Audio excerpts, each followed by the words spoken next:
क्या कांग्रेस के अंदरूनी घमासान का हो गया समाधान? 23 नेताओं के मुद्दों का परमानेंट सॉल्यूशन क्या है? क्या कांग्रेस में वरिष्ठ नेताओं को मनाने का दौर चल रहा है? सीडब्ल्यूसी की मीटिंग के बाद ये सवाल अभी भी गूंज रहे हैं। दरअसल कांग्रेस में लेटर बम के बाद पार्टी की अंतर्कलह सबके सामने आ गई। सीडब्ल्यूसी की मीटिंग में जो कुछ हुआ उससे कांग्रेस की किरकिरी जमकर हुई। कांग्रेस में बड़े स्तर पर बदलाव की बात चिट्ठी के जरिए कहने वाले पार्टी के दिग्गज नेताओं को कांग्रेस कार्यसमिति की बैठक में जमकर सुनने को मिली। इन पर आरोप भी लगा कि इन लोगों की साठगांठ बीजेपी से है, जिसको लेकर पार्टी के दिग्गज नेता गुलाम नबी आजाद ने कहा कि अगर ये साबित हुआ तो वो इस्तीफा सौंप देंगे। बताया जा रहा है कि इसके बाद से आजाद नाराज चल रहे हैं। हालांकि माना यह भी जा रहा है कि अब मनाने का दौर भी चल रहा है। फिलहाल इस डैमेज को कंट्रोल करने के लिए बुलाई गई कांग्रेस कार्यसमिति की बैठक में सोनिया गांधी के जिम्मे ही निर्णय लेने की जिम्मेदारी छोड़ दी गई थी और ये भरोसा दिलाया गया था कि अगले 6 महीने के अंदर बहुत कुछ बदलेगा। लगभग 7 घंटे तक चली सीडब्ल्यूसी की मीटिंग में 23 वरिष्ठ नेताओं की ओर से लिखी गई चिट्ठी बन गई थी और बदलाव का मुख्य मुद्दा दब गया था। राहुल गांधी को फिर से अध्यक्ष पद की जिम्मेदारी सौंपने की वकालत करने वाला खेमा पूरी तरह से हमलावर रहा था। बहरहाल चिट्ठी लिखने वाले नेताओं के बीच यह संकल्प भी तय दिखता है कि इस लड़ाई को पूरा करना ही होगा। दरअसल दूसरा खेमा उन्हें उकसाने का काम भी करता रहा।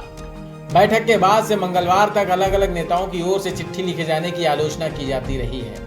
ऐसे में चिट्ठी लिखकर कांग्रेस की नाजुक स्थिति पर सवाल उठाए जाने के कुछ नेताओं के फैसले पर जारी हमले के जवाब में मंगलवार को फिर से वरिष्ठ नेताओं ने साफ किया कि उन्होंने जो मांग की है वो पार्टी के हित में है।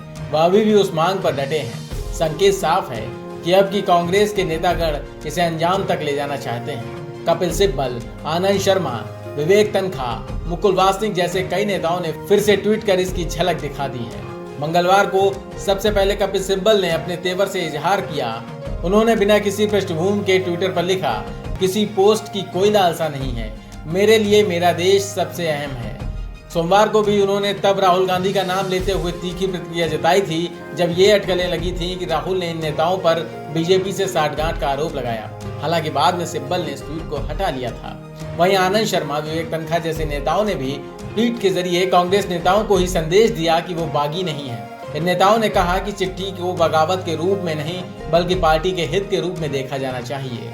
पार्टी महासचिव मुकुल वासनिक ने भी जवाब देते हुए कहा, देर सवेर सभी मानेंगे, चिट्ठी सही मंशा के साथ लिखी गई और जो मुद्दे उठाए गए वो सही हैं। इस पूरे घटनाक्रम में अब बागी हुए नेता अखिल भारतीय कांग्रेस कमेटी यानी AICC की बैठक का इंतजार कर रहे हैं। अगर उस वक्त भी सार्थक बदलाव नहीं होता है और पार्टी के अंदर नीति और दिशा तय करने के लिए विचार और मंथन की प्रक्रिया नहीं शुरू होती है तो फिर से आवाज उठने की संभावना है।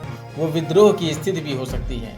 विवेक तन्खा ने अपने एक ट्वीट में कहा, इतिहास केवल वीरों को याद करता है, कायरों को नहीं। वहीं कांग्रेस नेतृत्व को लेकर जारी संकट के बीच पार्टी के वरिष्ठ नेता PC चाको ने पूरे विवाद पर सवाल उठाए हैं। चाको ने कहा है कि पार्टी के नेता पत्र लिखते हैं और इसे कार्यसमिति की बैठक से ठीक एक दिन पहले मीडिया में जारी कर दिया जाता है, जो सही नहीं है। मीडिया से बातचीत में उन्होंने कहा कि वह कार्यसमिति के स्थायी सदस्य हैं, इसके बावजूद उन्हें बैठक में नहीं बुलाया गया। अगर वो बैठक में गए होते तो निश्चित रूप से समाधान निकालने का प्रयास करते। उन्होंने ये भी कहा कि कांग्रेस में सिर्फ काम चलाऊ तरीके से काम किया जा रहा है। कुल मिलाकर कांग्रेस में वरिष्ठ नेताओं की समस्याओं का स्थायी समाधान कैसे निकलेगा ये देखना अभी बाकी है। हाँ, इस बीच चर्चा जरूर हो चली है कि गांधी परिवार के प्रति लॉयल्टी की ऐसी सजा मिलेगी, इसकी कल्पना शायद इन वरिष्ठ नेताओं ने नहीं की होगी। सिब्बल और गुलाम नबी के एक्शन में इसकी झलक भी मिलती है। News post, Delhi.